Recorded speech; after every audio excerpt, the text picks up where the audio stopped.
operation. So in a way, I think we have the company a lot, and eventually the company become the largest medical equipment company in China.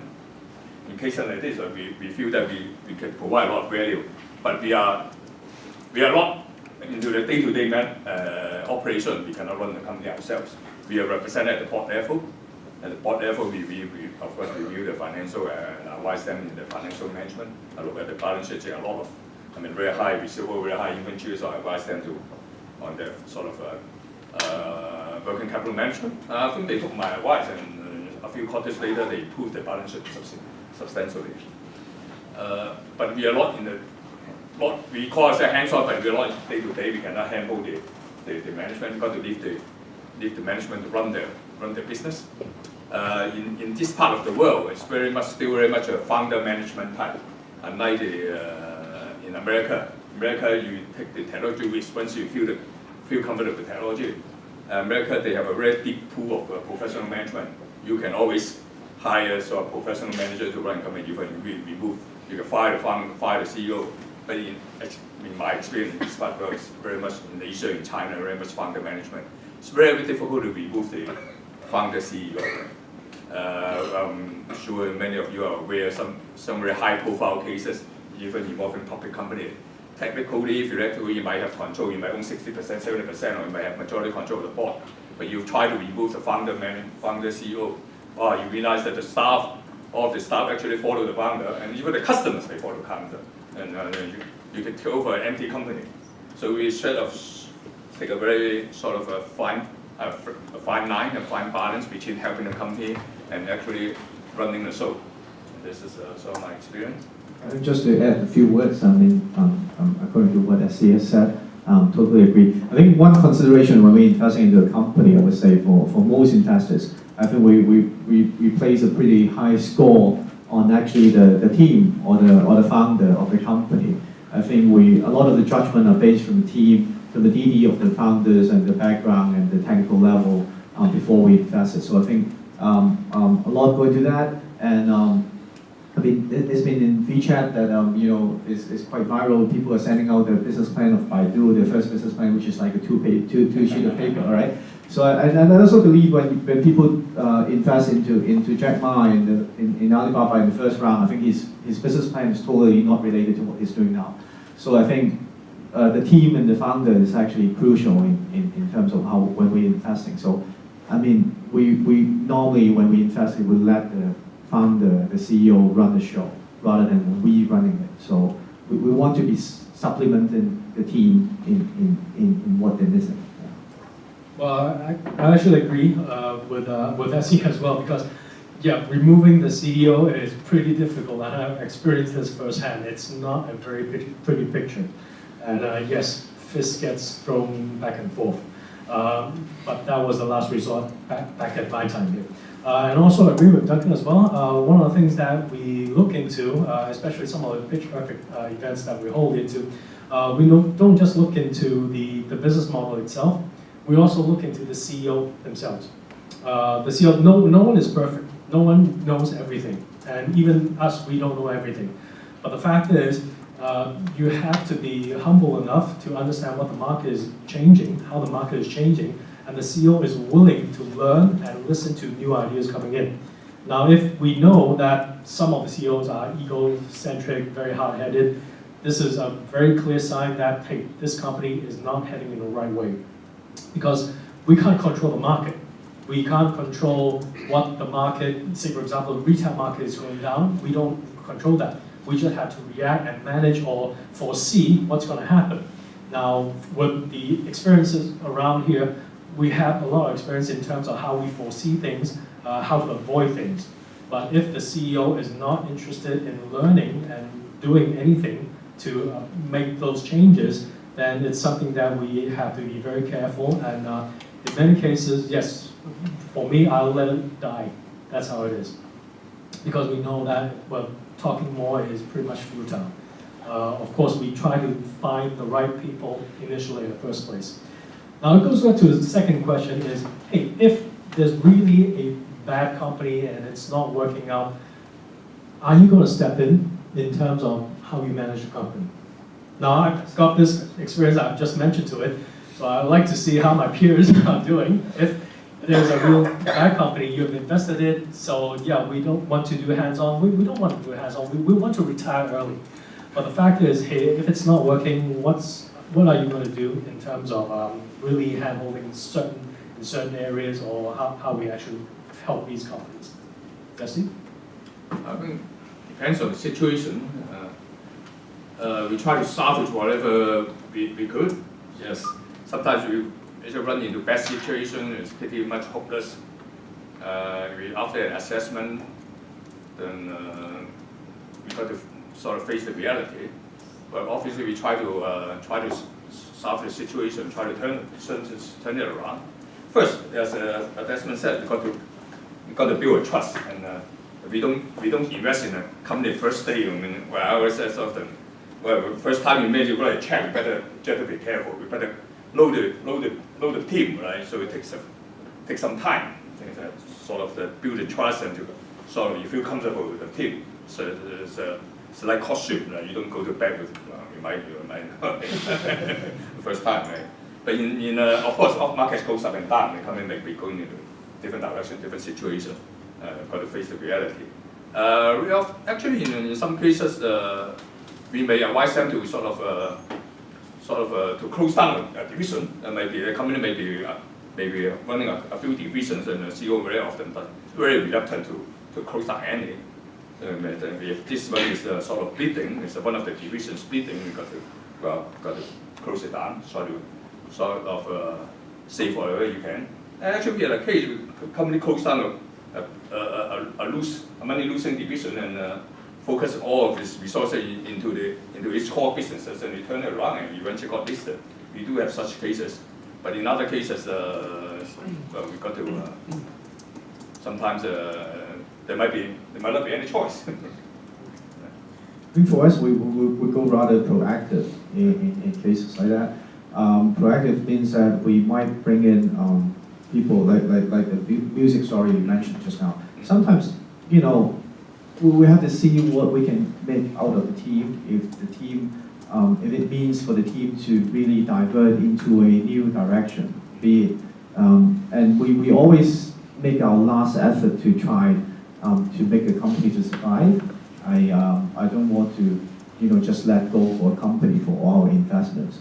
So there are cases that we have to scrap the whole original business plan and go into a new business plan, and that means raising new funds to support the companies. We do that. We try that because we believe that once we're betting onto the company, we're betting into the team.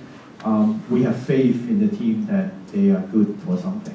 So we always try our best. I would say that previously with the companies I invested into, the failure rate was actually not that high. I would say out of the 18 that I invested, there are only 4 that are actually gone down.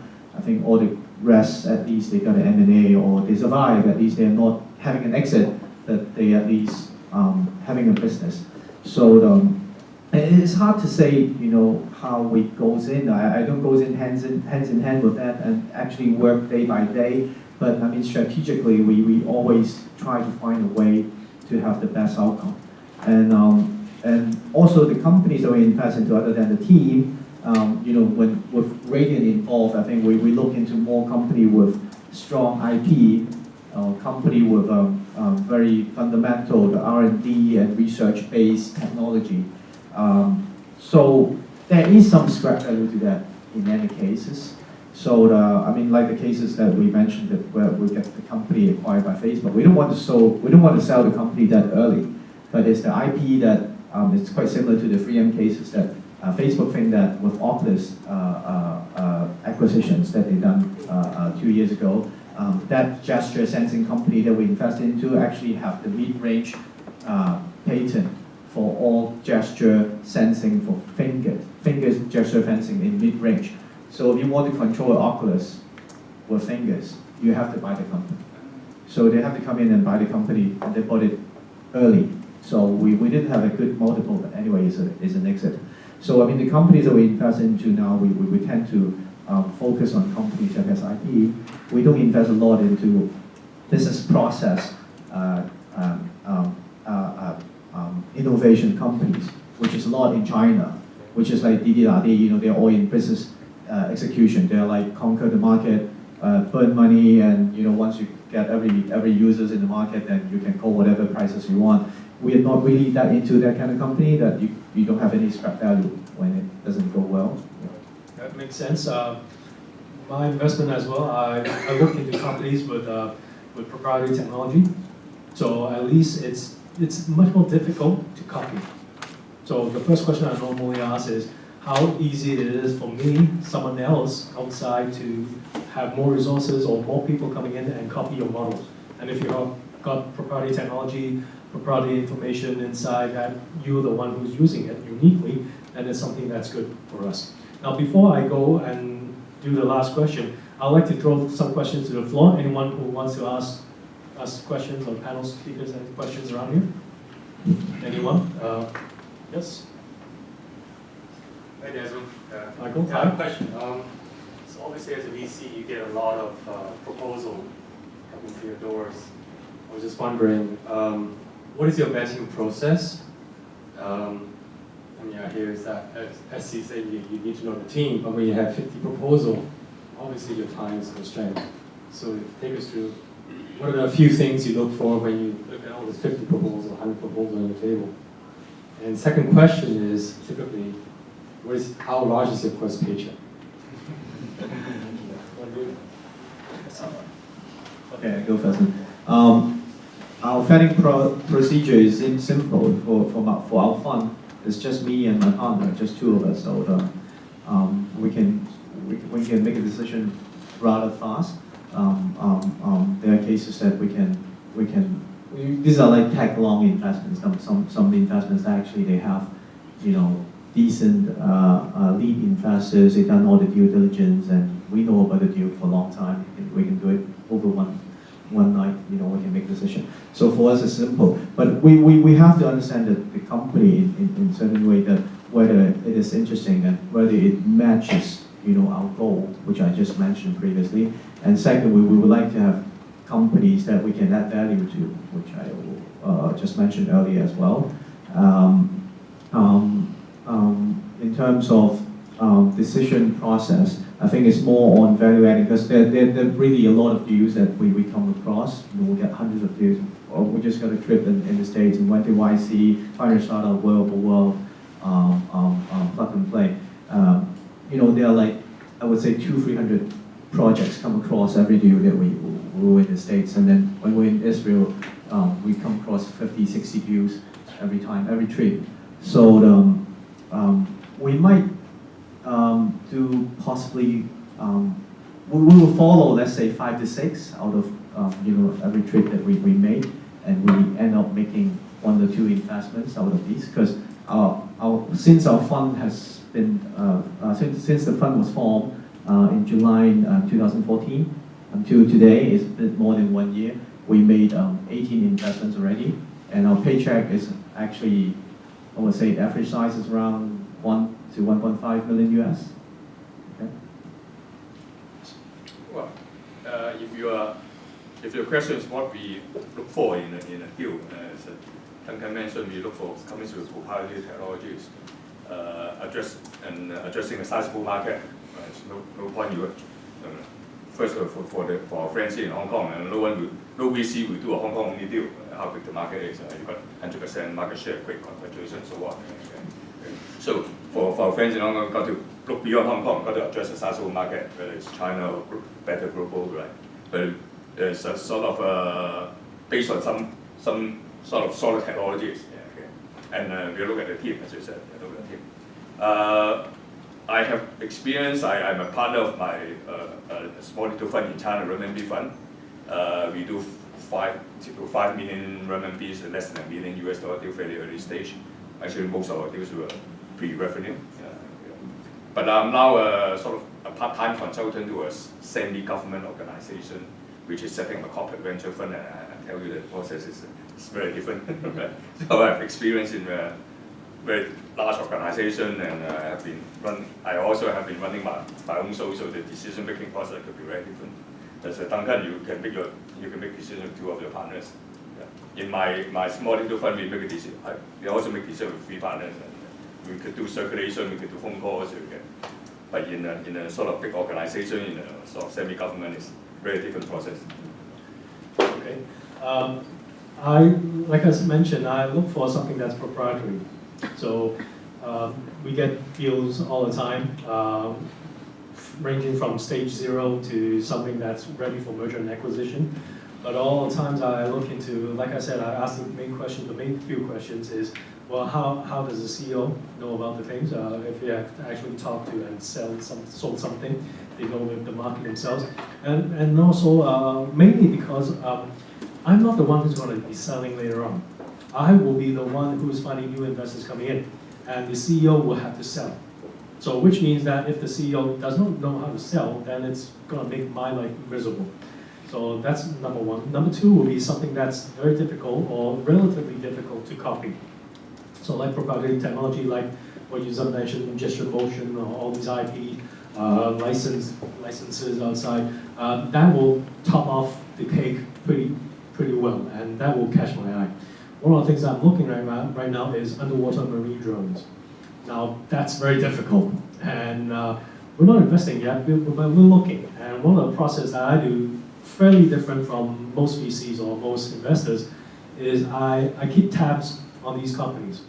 I work with them, and even if I have not invested in them, they will still ask me for advice, mentorship. One of the companies actually was who went to my Pitch Perfect, who actually won first of choice awards, the best of show awards in Angel Hack, just finished in US over there, and we haven't invested yet because I know there are things that, well, it's still not ready yet. If I'm going to touch upon it, there's something that needs to be done. So, but they're okay, and we work together, and they ask me for advice, how we should change it. Hey, should I put your name on the advisor or whatever? Okay, fine, it's fine with me. But, and that's some of the things I look into in terms of how that partnership grows. Because at the end of the day, it's not just about the money. It's all about, hey, if we can actually be in the same boat together and steering in the right direction. So that's how we do things. Mr. Chu, Sorry? apart from money part, do you source talent for them? Source talent full time. Yeah. Like as you said, we help. Because we're on the same boat, I will help as much as we could. So do you have a bank of that kind of talent, or is on demand? No, we don't per se have a bank of talents, but we work with people who may have a bank of talents, or we know people who may be the talent itself. So the fact is, each company is different. See, for example, my underwater marine drone, some of the guys are asking me about things I can't even pronounce. The fact is, hey, I'm trying to get all the requirements from them. I'm trying to help them as much as I could, using my connections to tap into the right people so that they can talk to the right people. But the thing is, you don't just find a marine drone in a sub-channel and post job classified. Maybe you want to add in to talent? Yeah, we help source talent in many ways. We get our own networks, and I'm quite active in some community services. I'm chairman of ITJC, which is an IT professional association in Hong Kong. I'm also vice chairman of Hong Kong BAN, the Business Angel Network. So I've been involved in a lot of the, let's say, startup competitions in Hong Kong, in China, in Israel, in judging for a lot of those. I think these guys are all the same. We are all volunteer. For in the daytime. In the daytime, we only work at night. So, I'm broke, actually. With that, I think we have built our own network. I think that may come to be helpful sometime. And I would add some of the incubation programs here. They not only provide the space, but they also sort of building sort of a circle of mentors. People's bank, they very often have locate mentors to the startups, and they are building. So they may engage the lawyer so to advise on accounting matter. They may get some lawyers to provide legal advice on a pro bono basis, and they may have helped companies locate mentors to advise the startups on strategy, on operation, and so on. All of us here are actually very active mentors and doing all these community works. So yeah, we're pretty broke. Are there any government programs for encouraging social enterprises? Yeah. Social. That, you mean social enterprise Yeah. or startup? Yeah, yeah.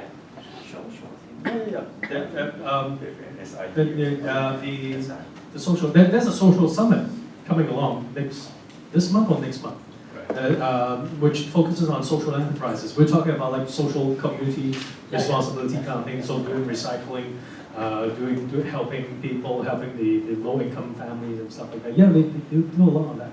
And there's a lot of different organizations outside. I don't have the name outside. I can send some of the information to you if you're interested. Thank you. Any more questions? Okay. Why don't I do the last question? Some of us here are actually thinking about becoming an angel investor or investing in the next Alibaba. So, for the seasoned guys around here, what's your one word of advice to these people? Can it be more than one word? Oh yeah, of course. Of course, more than one word. Yeah, One piece of advice. I'm actually preparing for I'm going to be into the Angel Investment Forum later this month. So I'm actually doing some research on that. So some preview to what I'm going to say is that, if you invest into Tencent when it was listed in Hong Kong and hold it on until now, you make 150 times. Okay, so this is how you make how the multiples you're going to make if you invest into Tencent. But out of the last 3 years, any IPO in Hong Kong, please name one. If you buy on the IPO day and hold until today, you make 3 times return.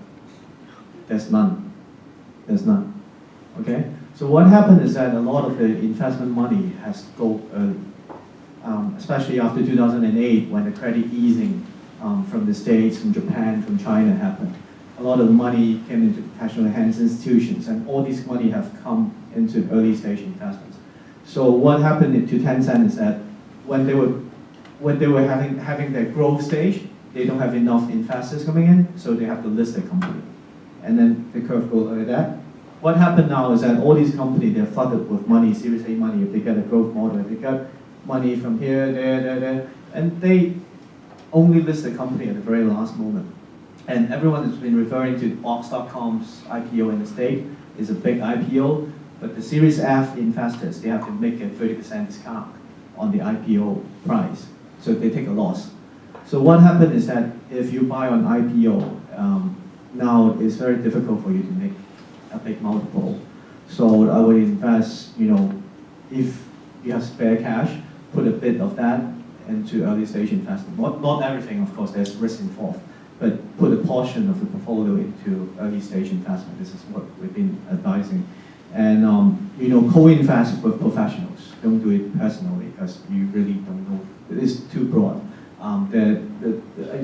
Tag could be involved in many category. Sometimes even if you're expert in one, you become obsolete tomorrow. So co-invest with professionals and treat angel investment as a professional alternative investment to your portfolio. It would make sense. I would say join Hong Kong Ban. As an individual, you might see 5 deals or 10 deals in a year. But as a Hong Kong Ban, they organize pitch events, which they may sort of invite 10 companies to present in one afternoon. And they do it once every 2 months or so. So you can see a big collection of companies. And often you can co-invest with your fellow members, fellow investors. Yeah, and reduce risk. Well, like what Duncan has said, I personally don't like IPO. I've been through those stages, and it's fairly difficult. Yes, you can die actually because it takes up a lot of work, especially when you're dealing with Chinese companies. So the fact is, as someone who's not doing angel investing or investing in anything, keep learning, because you can't be an expert on everything, but you can be across the board. You can be a generalist, but you can have a lot more depth if you have the knack and also the affinity to learn more in those areas. Say, for example, no one has thought about marine drones. I'm learning new things every day. So, and there's stuff where the new kids on the block, they can create something very new, but they still need that kind of business principles behind. So the fact is, as a good angel investor, we try to learn a lot more and to understand the world a lot more so that we can make those connections up. So, and by making those connections, we meet up with the right people, we meet up with the right professionals so that they can help us to decide on, hey, co-investing or investing ourselves.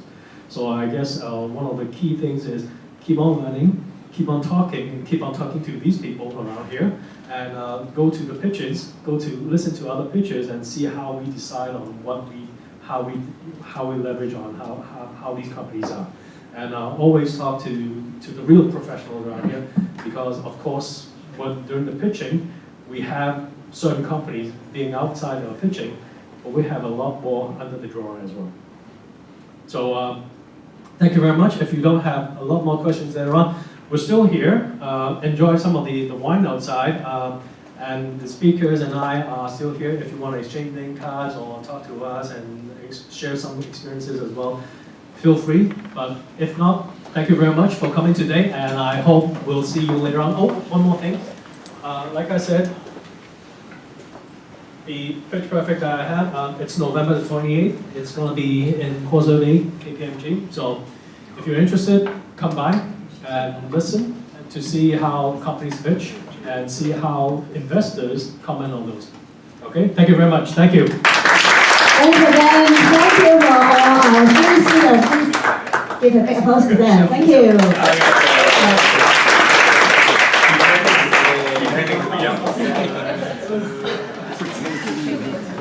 And we are now coming to the end of our forum tonight. We hope you have enjoyed our discussion very much. Thank you. And it's not as networking time. We have also gone somewhere outside our open area. Please enjoy it. Thank you very much.